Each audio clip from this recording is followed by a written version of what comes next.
Alright, what's up everybody? Welcome back. Jack of all trades here, and in this video, as I mentioned in my last video, in my previous one, I basically wanted to discuss of reasons why I think Treyarch will either succeed immensely in this next Call of Duty title or basically fail miserably. And now, I'm optimistic, as I said in some of my previous videos. I honestly think that they're going to succeed. Because quite frankly, going in from Black Ops 1 to Black Ops 2, like I said before, I've never played World at War. But from Black Ops 1 to Black Ops 2, from a community standpoint, the way I look at it, they've actually succeeded quite great. Let's start at Black Ops 1. A lot of people have said that Black Ops 1 is the best Call of Duty ever, or at least since COD 4. Now, not that it didn't have its problems, like Ghost FAMAS and, the hit detection, but beyond that, the game was pretty well balanced. There were a lot of people playing on console.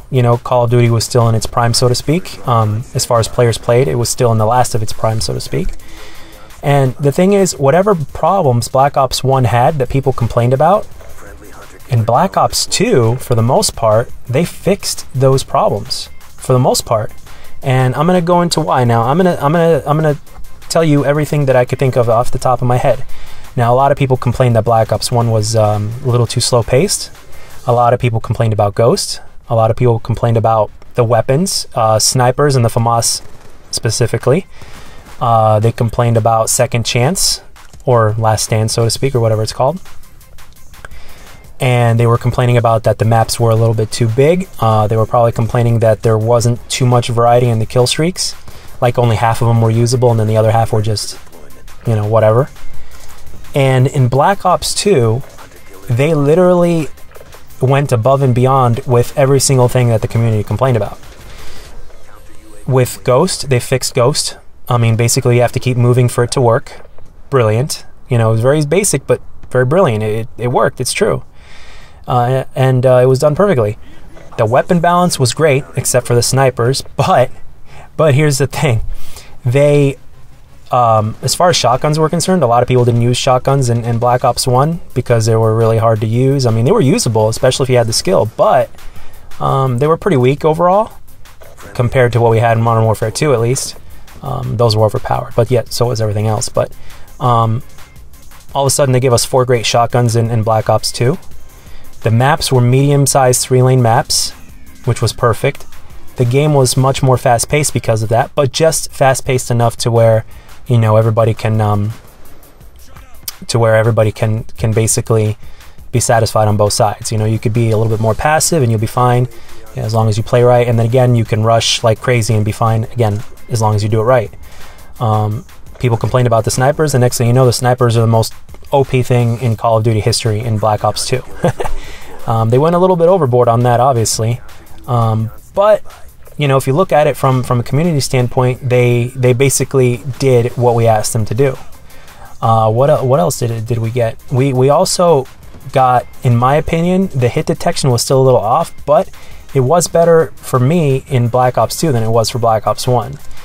Some people out there might have a slightly different opinion or experience, but with my experience, the hit detection in Black Ops 2 was a little bit better than Black Ops 1.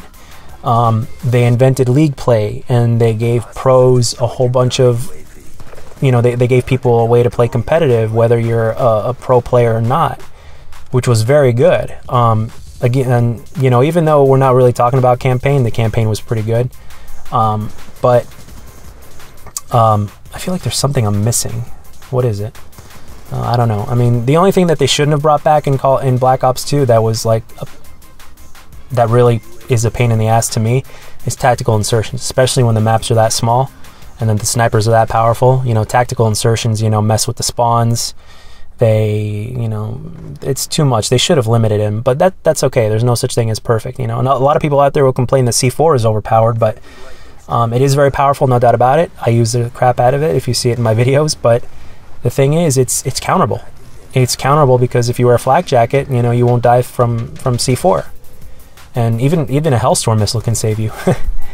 But maybe even a missile from a Lodestar too, if I'm not mistaken. But let's see. Oh, the kill streaks, or the score streak system.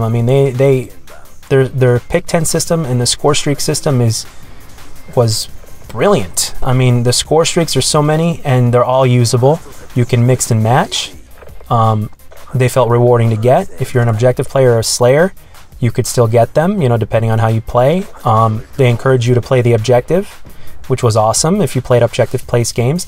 TDM was a little bit off because they didn't give you too many points per kill for as much as the score streaks cost. But at the same time, it was very gun focused, so that's one thing that I kind of liked about TDM that a lot of people probably didn't. But you know, as far as the perks, the perks, the maps, the pick 10 system, the score streaks, the weapons. I mean, if you like just not think about the snipers in Black Ops 2, the game's weapons were pretty well balanced. I mean, really well balanced. Obviously, in the beginning, there were a few things that were a little bit OP, but they got nerfed a couple times.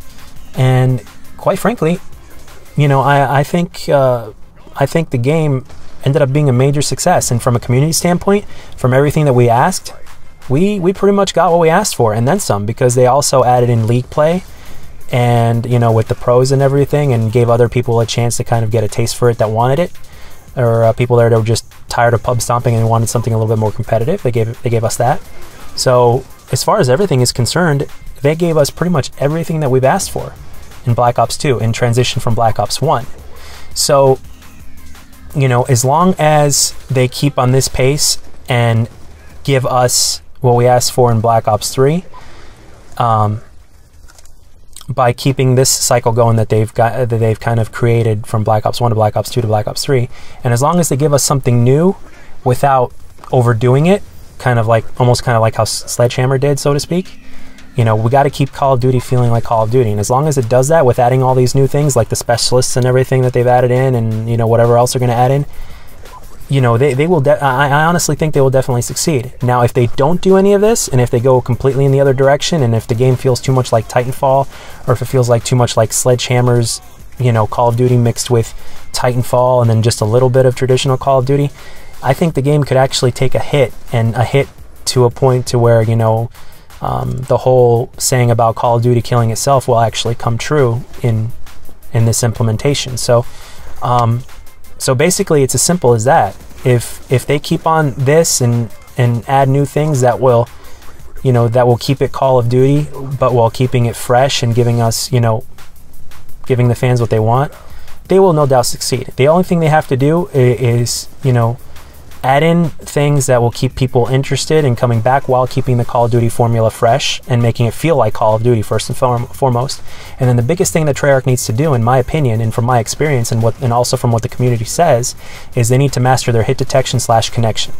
If they do that, they will be on top of the world, so to speak. They're going to have even more respect than before. And then I have no doubt that league play is going to be great. I'm actually a little bit interested in that. Hopefully they'll have the TDM variant in there, or maybe like a kill confirmed or something like that, because I love those game types. I'm not really a big fan of SND or capture the flag or hardpoint. Hardpoint's okay, but we'll see. And we'll see what new game modes they have, if any. Because the fact of the matter is, if something isn't broken, you don't necessarily need to fix it. You can polish it, make it look better, you can upgrade it, but don't upgrade it to the point to where it breaks the basic formula. If they do that, they will succeed without a shadow of a doubt. If they don't do that, and you know, if their head gets stuck up their ass, so to speak, you know, and I'm just trying to kind of be funny by saying that, I'm not trying to be over dramatic or anything, but if they don't do that, it's basically going, I think it's gonna be, you know, Call of Duty is pretty much dead, you know. But again, that's just my opinion. You know, if you guys have other opinions or something that you want to mention, you know, that I may have forgotten or left out, so to speak, please leave it in the comments. I don't want to make my videos over 10 minutes, you know, or if maybe a little over 10 minutes. So if there is something I left out, so to speak, in this commentary, please let me know. And, you know, I love to see it, you know, or you can tweet me. But that's pretty much what I had to say in this video. And overall, in closing, I'm going to say that I am going to be optimistic. I've always liked Call of Duty, so with every iteration, I've always been optimistic. But right now, with Treyarch and what they did for Black Ops 1 and Black Ops 2, I think they deserve the optimism of the fans, you know. And the thing is, in the end, you can't really judge a game until you play it yourself and see it for yourself.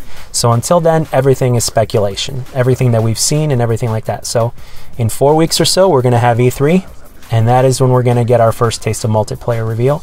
And then a few months later or something like that, we're going to get hands-on with it. For those of us that don't go to E3, I'm not one of those people that goes to E3. I can't. But if I were, I'd definitely give you hands-on video on it. But I'm not going to go because I can't. But the thing is, come beta time, before the game comes out, I'm definitely gonna have my thoughts and opinions on it along with the video. But like everybody else probably. But until that time, everything is speculation, and I will continue to remain optimistic. So if there's anything you want to say, please leave it down in the comments section. I'm all open for comments. I love them. So I'll catch you guys on the next video. Thank you very much for watching. This is the Jack of All Trades. See you later.